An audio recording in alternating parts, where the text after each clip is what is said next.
أهلا بيكم. النهاردة هنغوص في موضوع لافت ومهم جدا، بناء على حلقة سمعناها مؤخرا من النص الملصق، تحديدا الحلقة السادسة. الحلقة دي كانت بتتكلم عن فكرة قوية فعلا. بالظبط.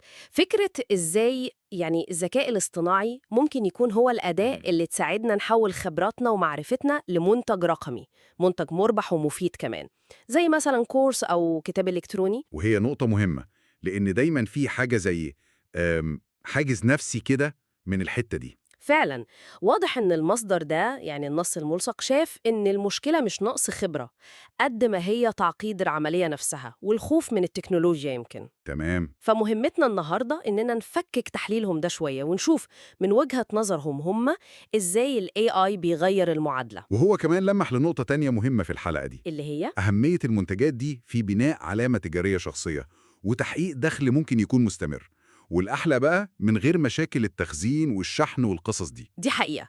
طيب عشان نبقى ماشيين مع بعض، ايه انواع المنتجات الرقمية اللي الحلقة ركزت عليها كمثال؟ هم ذكروا كذا حاجة بصراحة، يعني الكتب الإلكترونية PDF العادي السهل ده. اللي سهل توزيعه فعلا. بالظبط. وكمان كورسات الفيديو لو حد عايز يشرح حاجة بالتفصيل، وحتى الكورسات الصوتية بقت منتشرة. وفي كمان حاجات عملية أكتر، صح؟ أيوة، زي التمبلتس الجاهزة دي أو التشيك ليستس، خرائط الطريق، رود مابس، الحاجات اللي بتدي حل سريع ومباشر. تمام.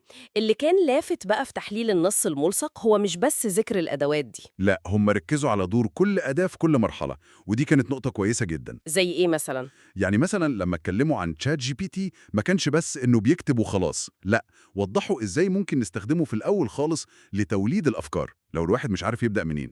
مرحلة العصف الذهني الأولية دي. بالظبط. أو حتى إنه يساعد في صياغة عناوين جذابة، أو يقترح هيكل للمحتوى، فصول كتاب بقى أو وحدات كورس.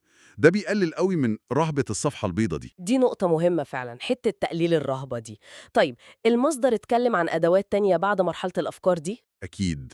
أشاروا لأدوات تنظيم وكتابة زي نوشن أو جوجل دوكس. تمام، عشان الواحد يلم الأفكار وينظمها. بالظبط كده.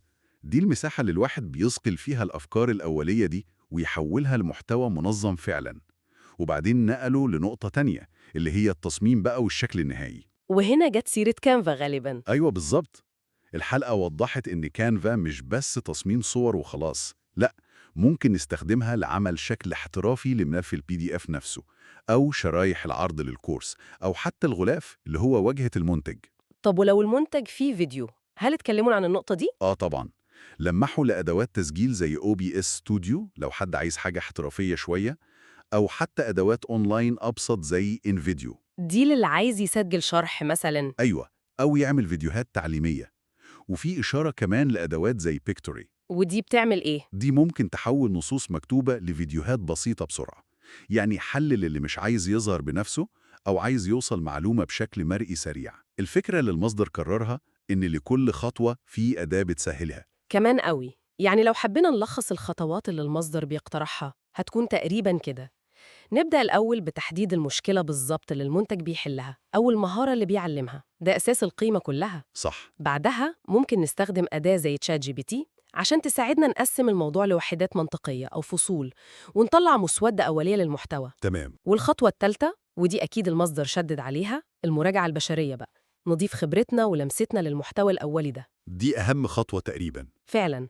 بعدين نستخدم أداة زي كانفا للتصميم النهائي، ولو في تسجيل صوت أو فيديو نخلصه. وآخر حاجة نرفع المنتج على منصة بيع، هم ذكروا جامرود أو بيهيب.